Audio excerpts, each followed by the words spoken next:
protect from viruses, bacteria, from pathogens, okay? Yes. Particles or bacteria or virus that cause disease, okay? That's the mechanism that immune system is responsible for. It protects us from pathogens, okay? So in this chapter we're going to cover it from 9.1 to 9.4. So how the pathogens that cause disease and the importance of the lymphatic system in defending our body. Remember we talked about the lymphatic system in the digestive system and in the cardiovascular system. We already talked about how the lymphatic system is important. So we'll talk about how it's important in defending our body. Then we'll talk about the two lines of defense. One is the first line, like barriers, like the skin, like acid in our stomach, and so on. Okay. So that's the first line. Then this non-specific second line of defense. If the bacteria gets into your tissues, how the non-specific response eliminates it. Okay. There's a third line of defense which we call the adaptive or acquired immune response. Specific. It's more specific. We are not going to talk about those. We already briefly mentioned, remember, that B lymphocytes and T lymphocytes. This is the third line of defense, the specific.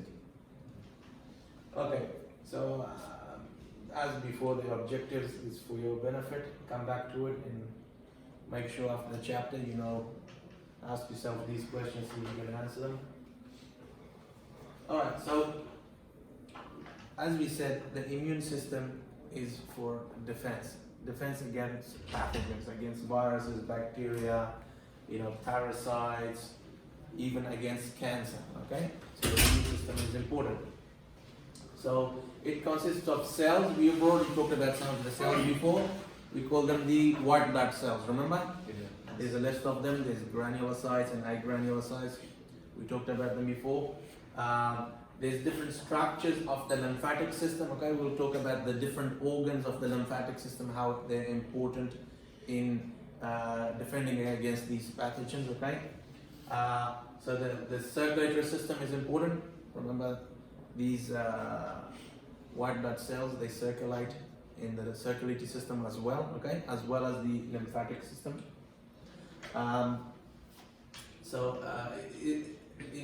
It's important, these mechanisms and these structures, proteins, cells, are important in protecting our organs from invading pathogens, okay?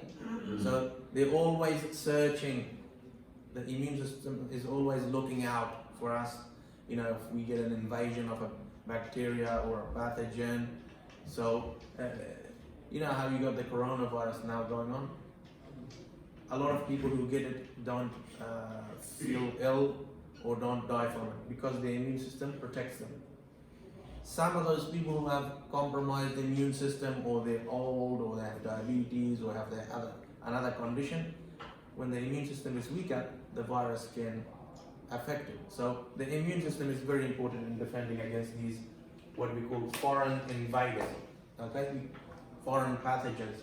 And also, our immune system can protect us or fight cancers as well, okay? So how does the immune system recognize these things? Well, what we call antigens, okay?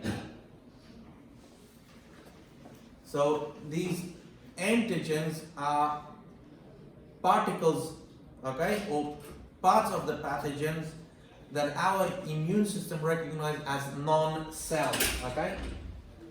Remember in chapter 3 we talked about the recognition protein, the self-recognition.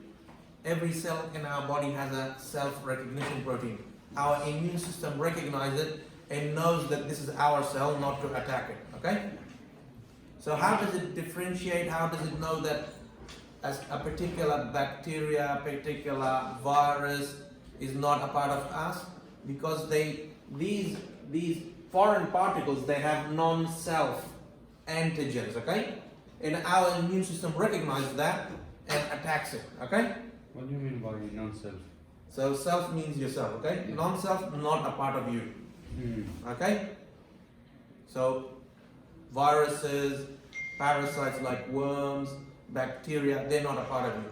They have non-self antigen. Okay? We don't find those antigen on our cells. Okay? So they're non-self. Okay? And the immune system will recognize that and mount a response to it. Okay? So these are non-self antigens. The self antigen we find in all of our cells. Okay? And the immune system is just like your ID card. Okay? When you pass through the gate there, you have a sticker on there. It shows that you're allowed to come into the university. The same thing with your cells. You have like a tag in your cells that tells the immune system, this is your cell, don't attack it. I mean, sometimes you get diseases where the immune system makes a mistake and attacks your own cells. We have autoimmune diseases, okay? And some of the diseases are very dangerous. One particular, have you heard of rheumatoid arthritis? Arthritis, where the immune system causes inflammation in the joints, okay? And people, they can't move and they have a lot of pain. This is caused by an autoimmune disease. The immune system is attacking, this, causing inflammation in the joints, okay? So that's an autoimmune disease where the immune system makes a mistake and attacks your own cells, okay? But usually the immune system will recognize non-self antigens and cause a response. So, as we mentioned, the immune system has many parts. It has organs, it has tissues, cells, okay?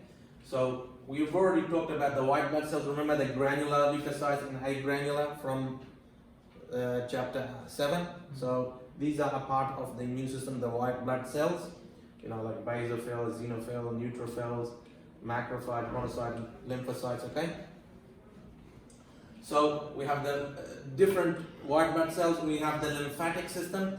So I'll talk about in more detail the lymphatic system. Remember the lymphatic vessels throughout our body.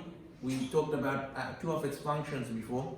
We talked about in the digestive system, the lacteals pick up the fats, okay? In the cardiovascular system, it picks up the excess fluid in the tissues and brings it back. You remember, in capillary exchange, some of the fluid is left behind, not all is absorbed back. So the lymphatic system absorbs the excess interstitial fluid and returns it back into the major veins. So the lymphatic vessels are part of the lymphatic system. Also, there is other organs like the spleen, like tonsils. In the back you have tonsils, adenoids, thymus, and lymphatic nodes. I'll talk about them in more detail. These are all a part of the lymphatic system, and they're very important in filtering blood and filtering lymph, and removing dead cells, debris, bacteria, pathogens. Okay, they act like filters. So we have also in our plasma, the plasma. What's the plasma? What's plasma? Plasma in the blood. Plasma in the blood, okay?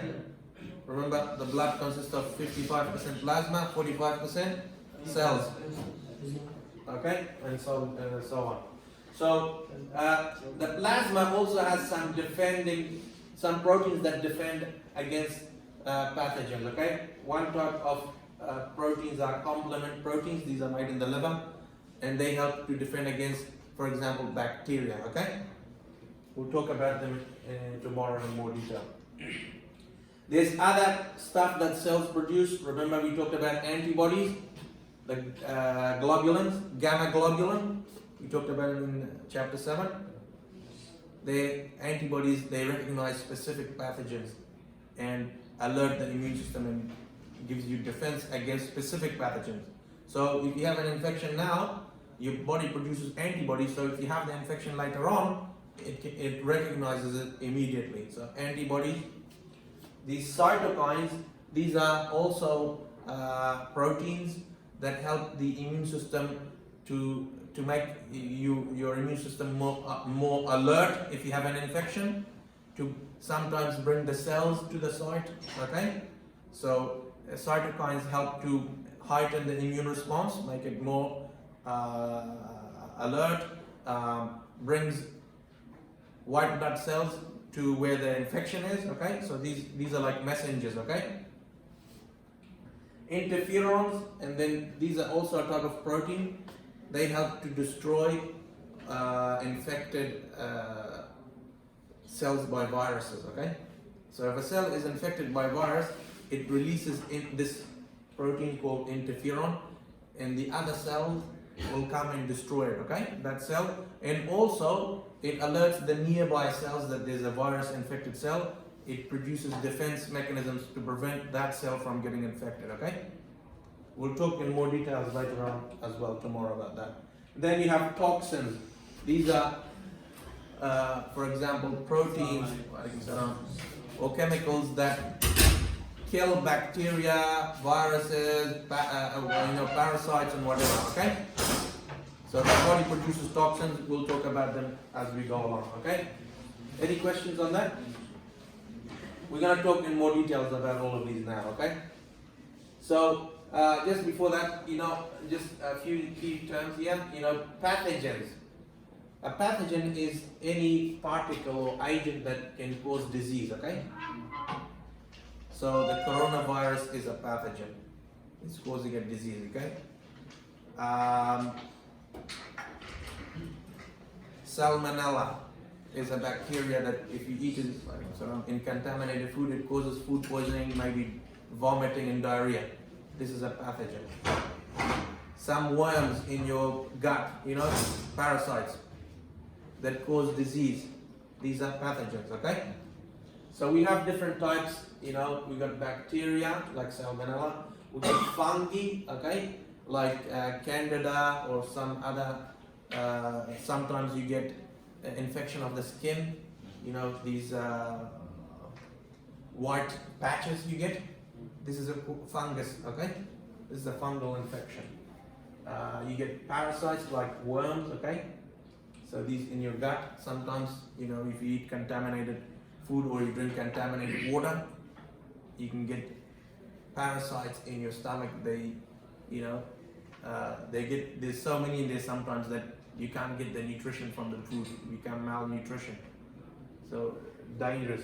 Some parasites can go to other parts, your brain, and sometimes in your muscles, parasites like these worms. Then protozoa, remember amoeba, protozoa, or some, plasmodium is malaria, is a protozoa, okay? So we got the different worms as well. These are all living, okay? We consider them to be living because they fit in the characteristics of life. Remember chapter 1? The different characteristics of life must have a single cell and so on, homeostasis, response to stimuli, have DNA, have a plasma membrane and so on. These all fit that because they're living organisms. Viruses and prions, these two category of pathogens, they're not living. So the coronavirus is not living, okay? Because virus cannot replicate by themselves. They need a host cell. That's why they infect our cells and multiply inside the cells of the lungs, okay? And that's how they cause the disease. So viruses are not living. And then you have these prions. Prions are misfolded proteins, Proteins, when your cells make proteins, they fold them in a particular way. Without that folding, they don't function properly, okay? But if sometimes some protein is folded the incorrect way, it can cause disease. And there's a very well-known one. Have you heard of the mad cow disease in England? It happened, mad cow disease. These cows were going crazy, frothing. And when humans ate products of those, they also got the mad cow disease. When they ingested this misfolded protein, they had some misfolded protein, this prion. This is where it was first discovered.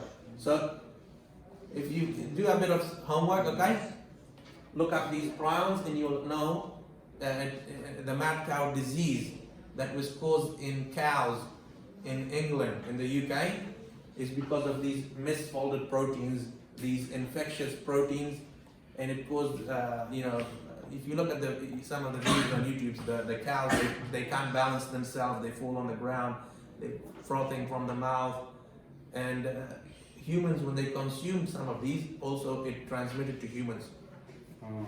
and humans got the same. So prions can cause disease in humans as well. Okay. As we mentioned, we have two types of immune system. We have the non-specific or innate, okay? The innate immune system does not recognize a particular pathogen, okay? It doesn't recognize this is this bacteria, this is E. coli, this salmonella, it doesn't. So it's built in. It's the built-in immune system. It will be the first one to respond, okay? Then you have the specific adaptive immune response.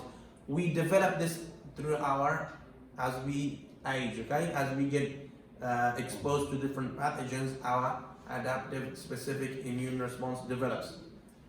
Because we get memory of that pathogen. And next time when we are infected, we are more ready for it. Our immune system will be ready and respond much quicker. Rather than, the non-specific, next time the adaptive will activate much quicker, okay? So this is how vaccines work. Yes? Like what specific? For example, a specific bacteria, say, or a virus, coronavirus, okay? Specific for the coronavirus. If you have an immunity for the coronavirus, it will not affect the influenza virus, okay? So that's specific. That's how specific to one antigen, one pathogen, okay? That's why we get vaccinated every year for influenza, because we have a fight between influenza and vaccine keeping up. Every year they change, they have mutations in their genome, and we have to make new vaccines so every year you get vaccinated again to develop. The vaccine purpose is to develop your specific immune response. That's what vaccines are for. They don't work on this, okay? So, some of the innate responses we have is very clear. Your skin protect us from bacteria, We get exposed to lots of pathogens, our skin, but we never get infected because this is a nice barrier. I'll talk about it more later on. So, one of them is the skin. In your mouth you find in the saliva lysosomes, okay, or lysozymes I should say. In the stomach you find acid. The skin also produces some defensin or dermacidin. No, is that, yeah? In the T lysozyme, also RNase destroys viruses. So we'll talk about a lot of these different barriers, but these are some examples in more details later on. So this is the first line.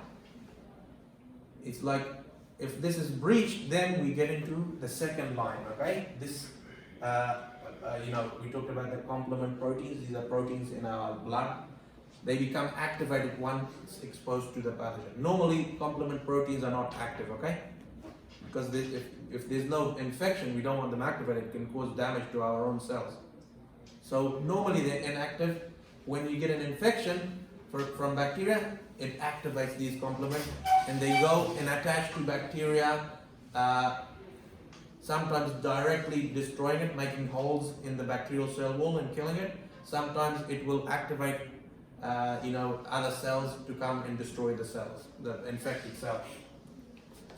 So inflammatory reaction, we talked a little bit about this. Inflammation is when you get a cut, for example, and the bacteria penetrates it. You remember you get this swelling, redness in the wound area. This is inflammation. I'll talk about that in more detail tomorrow, but that's what the inflammatory response is. It's very important in eliminating the infection in the local tissues, okay?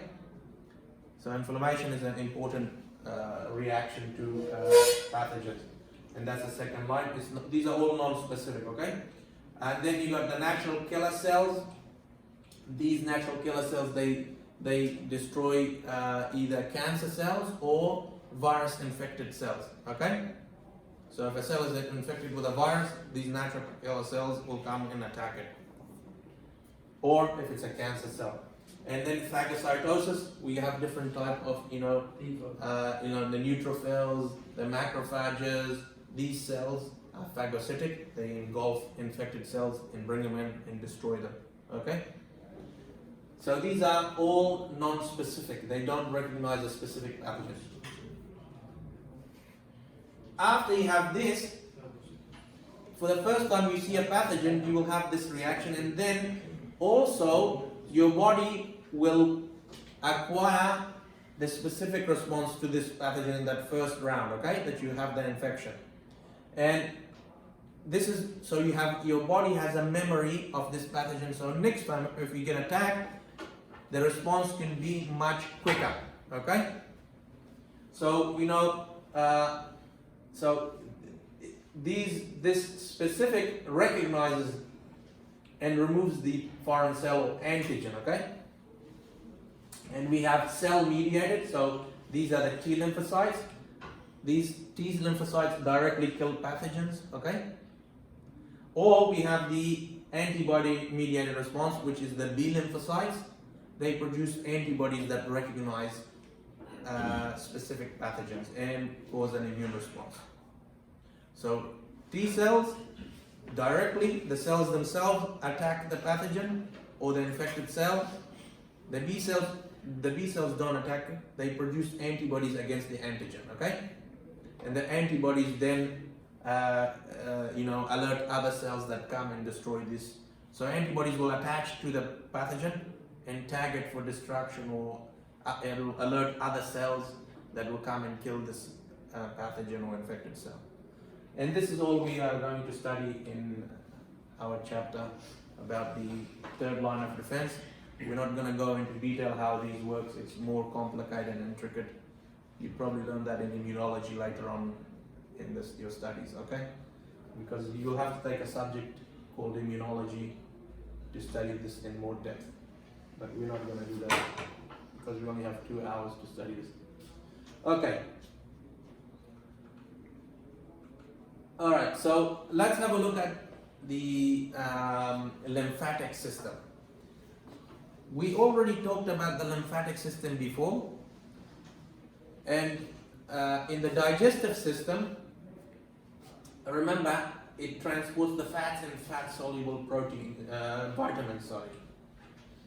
Remember, when we break down the fat globules into monoglycerides and triglycerides, our epithelia take this up and make it into triglycerides and then coats it with phospholipid and proteins, the chylomicrons, and these are transported in the lymphatic vessels, the lacteals, okay? So that's one of the functions of the lymphatic system. It transports fats and fat-soluble vitamins, okay? From the digestive system. So it gets it from the digestive system and then returns it into the major veins back into the cardiovascular system in the blood. So that's one function of the lymphatic system. We already learned that in the digestive system. Then we also learned in the cardiovascular system, it maintains the volume. How does it do that? Some protein called. How does it? No, not that. Not the protein. We're not talking about albumin, okay? Plasma protein. Plasma proteins. No, we're talking about. Hemostasis. Remember that when you get capillary exchange, not all the fluid is taken back by the capillaries. Some excess fluid is left. This excess fluid is absorbed by the lymphatic vessels. Huh? Remember last week we talked about this? You forgot about this? You mean the Excess fluid in the tissues, interstitial fluid, is picked up by the lymphatic system and returned into the cardiovascular system. If we don't do that, the cardiovascular system, the volume will not be maintained, okay? We talked about this last week. 60% will go on 40%? Not that, no, in the tissues, in capillary exchange. In capillary exchange, remember, blood pressure causes fluid to leave the capillaries into the tissues, and osmotic pressure brings it back, but not all of it. some of the fluid remains. Yes. How is that returned back? Through the lymphatic vessels. So you remember that now? Yes, you know. This is what it's saying here. These are the two functions that we've already talked about. The third one is the defending against the infection. And you see that the immune cells that we talked about, like the lymphocytes and the macrophages, we find them in the lymphatic system. Okay, that's where they are, and they help to filter, this fluid that's coming from the tissues. It acts as a filter, and I'll talk about the different organs involved in that now. Okay, so the third function of the lymphatic system is to filter pathogens, viruses, cancer cells, and so on. So that's defending us against these infections. And if you have a look at the organs of the lymphatic system, there are many organs in our body that are part of the lymphatic system. So we've already talked about the lymph vessels. These are the network of vessels throughout our body. We find it everywhere, okay? The lymphatic vessels, and lymphatic vessels are similar to veins, okay? They have valves, okay?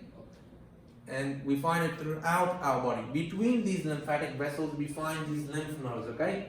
You see here? There's a lymph node there, here, here. So between them, as the lymph passes through the lymphatic vessels, they also pass through these nodes. These nodes look like these kidney shape, okay? And the fluid passes through one way, it's filtered because we find in here lymphocytes, the T and B lymphocytes and the macrophages. If there's foreign particles in there, they're destroyed here and then filtered out from the other side, okay? So you see there's the lymphatic vessels. We find, in fact, there's about 400, in an adult, there's 400 lymph nodes we find through our body. 400 different. But the major large ones we find here. Sometimes they get swollen under your armpits, in the groin, in here, everywhere we find them. There's about 400 of them. So they're between the lymphatic vessels, okay? So if the lymphatic vessel is going here, between it there's one lymph node there. As the lymph passes through that, it gets filtered here, then it passes again. As it's passing through all these nodes, the lymph gets filtered, okay? So viruses, cancer cells, bacteria, anything in there is destroyed. Because we find in that place white blood cells in the lymph nodes. We find a lot of white blood cells that are resident here, okay? Then you have the spleen, this structure here. We find it just near the stomach, okay?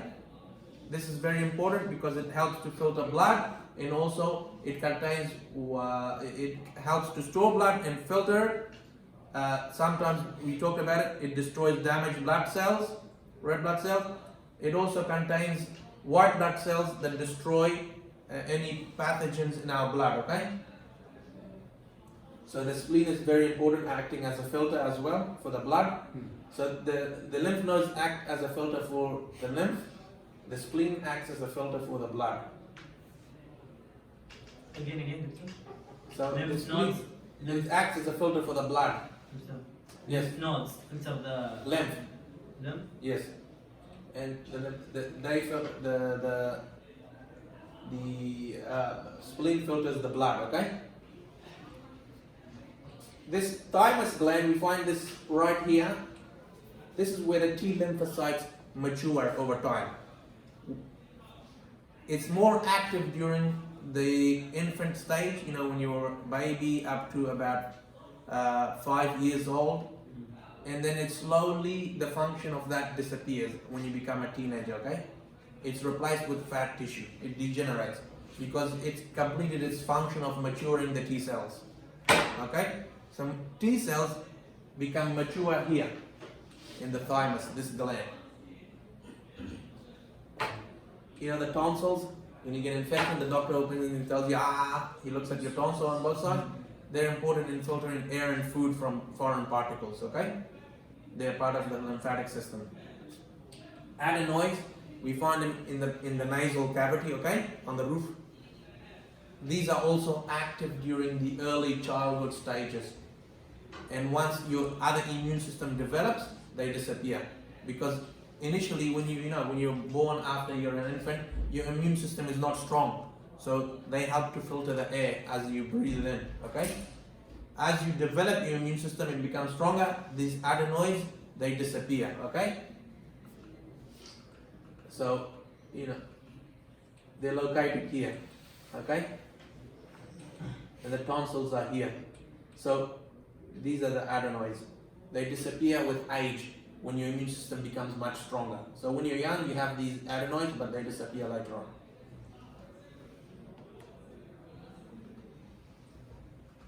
Okay, so the lymphatic vessels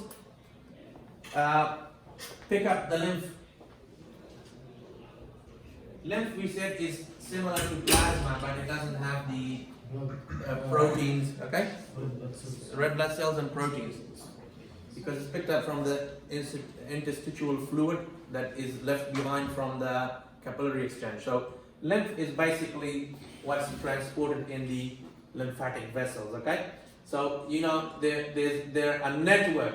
You see here, lots of them connected to one another throughout our tissue. It forms a network of capillaries or vessels, and they are similar to veins. They have one-way valves preventing backflow, and the movement of them is also, the movement of lymph is caused by contractions of the muscles. All right, similar to the veins, the movement of lymph. Okay, and we find that the lymph connects into the cardiovascular system. Okay,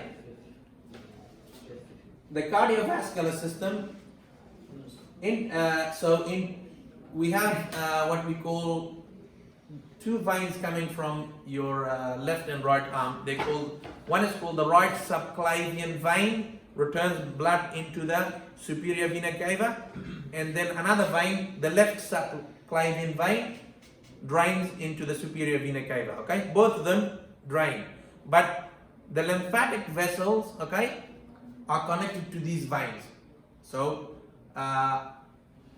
from your right part of your head and your arm up to the below the ribs, this part, okay, it drain, the lymphatic vessels that come from here, they drain into the what we call the right what is it called, the right lymphatic duct. Okay, so the right lymphatic duct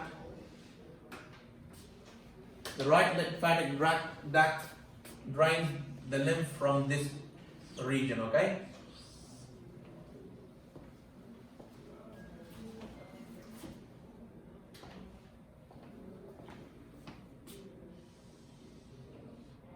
from that arm to the right side, this is drains into here. Okay, this is called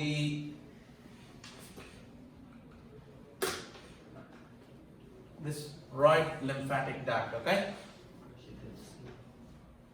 it drains into the right subclavian vein, brings the lymph and drains it into the right lymphatic duct. Okay, so any lymph coming from here drains into there, into the right subclavian vein, then goes into the cardiovascular system in the blood.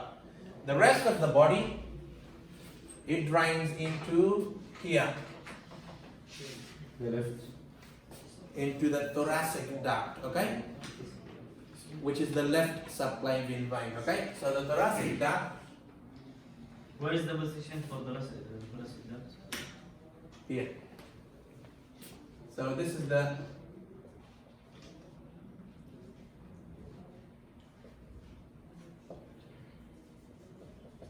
the thoracic duct. Okay, and this is the right here.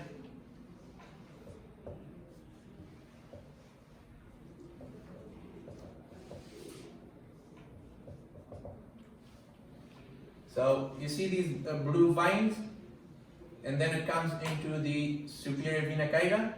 So this one is the right subclavian vein. This is the left subclavian vein. the ducts of the lymphatic vessel drain into that, those two veins, okay? And then they go into the superior vena cava, which goes into the right atrium, okay?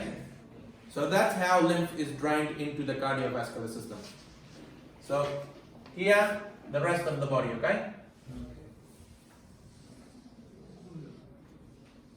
Drains into the right, into the thoracic duct, okay? This part drains into the right lymphatic duct.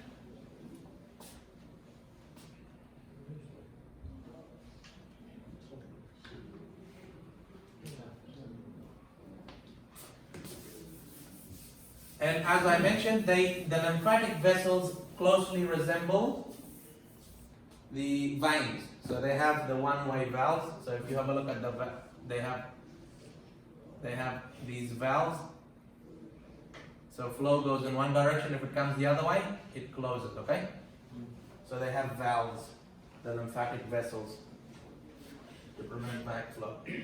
And the lymph itself, when you look at it, it looks like a milky fluid, like milk, okay? Because it has the white blood cells, it has proteins and fats.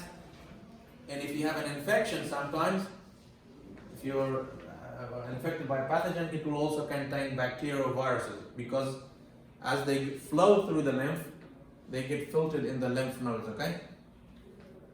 Because the lymph carries these viruses and bacteria to the lymph nodes. To these, so as the lymphatic vessels bring the viruses, here we find T lymphocytes, B lymphocytes, macrophages, and they attack the viruses and the bacteria and destroy them.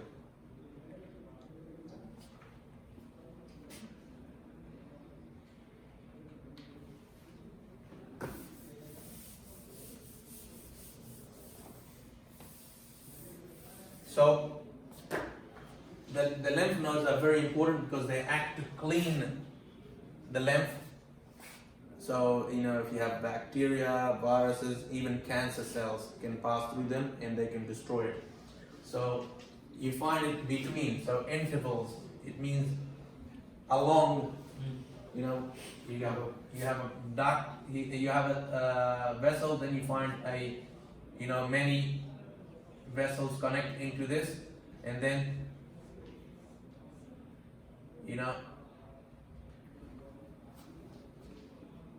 it will the vessels then go and connect into another node and so on between these vessels. So you'll find another one here, okay, then between them, okay, at intervals. So if you have a look at this, there's the lymphatic vessels. You will find one node probably here. Then if you look, you find another one there. Then several there as you're going along, okay?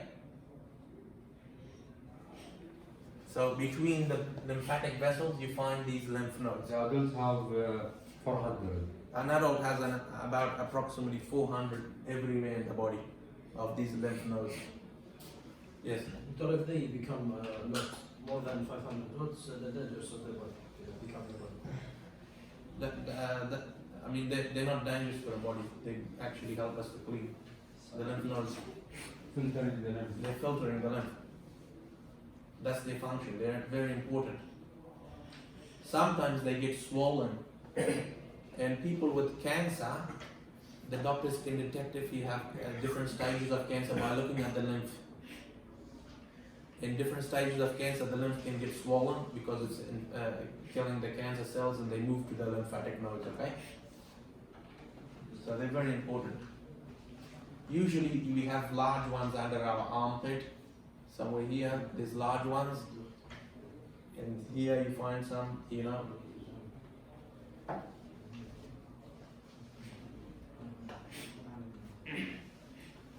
So as I said, you find that this lymphatic lymph nodes, it's connective tissue, and inside it you find the different cells, the white blood cells, the macrophages. They're phagocytic cells. They engulf the pathogen and destroy it. The lymphocytes, like T lymphocytes, B lymphocytes, more specific immunity, response against pathogen. So they activate the defense mechanisms. If you've seen this pathogen before, the lymphocytes will activate the immune response and destroy the pathogen. Okay, specific immune response. So they act as filters to remove the microorganisms, dead debris of the cellular products, abnormal cells like cancer cells. Okay, and so it's filtering, cleaning the lymph as it passes through it. So as the lymph passes through these lymph nodes, it gets filtered and then comes out of the other side as a filtered lymph. The nodes remove these different parts of for example, cellular debris, cancer cells, bacteria, viruses, and so on. Just like the filter in your car, the fuel passes through the filter, gets rid of the particles before it goes into the engine. So we have many of these in our body. It keeps to filter the lymph from these different dangerous, things like bacteria, viruses, sometimes damaged cells. When you get damaged cells, it can get rid of the debris, or cancer cells. So it cleans and filters the lymph as it passes through that. Alright. So the lymph nodes, they clean the lymph, okay? And then we have the spleen, okay? The spleen is located here, just near the stomach, on the upper left side of your abdominal cavity. And this organ, it has two different regions, red and white pulp. So, the red has a red color because here we find the RBCs, the red blood cell. And so it acts as a storage for that, but it also removes the old and damaged red blood cells in the red. So you see the red regions? You got the red regions and then you got the white regions. So in the red regions, we call that the red pulp. This is where the red blood cells are. It acts as a storage for a red blood cell, but also it acts to remove the damaged, dead red blood cells, recycles them, okay? Then the white pulp, this is where we find the white blood cells. So as the blood is passing through, the white blood cells look for pathogens, the lymphocytes, and destroy them, okay? So the red part acts as storage for red blood cells, and it recycles the red blood cells. The white part, or the white pulp, filters the blood, removing pathogens and so on, okay? So it's actually a filter for the blood, while the lymph nodes are a filter for the lymph. So we talked about the thymus. So the thymus is this organ here, right there above the heart. It's a gland where the T cells mature. Remember the specific immune response, the T cells? T cells are made from, what's the name of it? Thymocytes, okay? So the precursor cell, which is made in the bone marrow, okay? They're called. And these thymocytes that are made in the bone marrow, they travel to the thymus, they come here. This is where they become T lymphocytes, okay? So they mature into T lymphocytes. So thymocytes are cells that are made in the bone marrow. They're not mature yet, okay? You know what mature means? They're not fully functional. They become functional in this gland called the thymus. So these thymocytes, they travel from the bone marrow to the thymus, and this is where they mature and differentiate and become T lymphocytes, okay? So maturation into T lymphocytes. Thymocytes mature into T lymphocytes. And how do they do that? How does the thymus gland do that? It produces some hormones, okay? Thymosin and thymopoietin. These two hormones they actually help to bring the thymocytes. So they tell the thymocytes to come here, and also it helps them to mature into the T lymphocytes. So it's two functions of these hormones. They bring the thymocytes to this place, because thymocytes are not made in the thymus. They're made in the bone marrow. They need to know how are they going to get to the thymus gland. There has to be some signal. So these thymosin and thymopoietin bring the thymocytes, so these cells from the red bone marrow, to the thymus, and then the same hormones, they help to mature the thymocytes into T lymphocytes.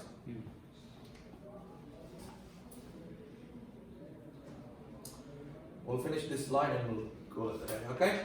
So the T lymphocytes are the mature. These are the ones that are involved in the specific or adaptive immune response.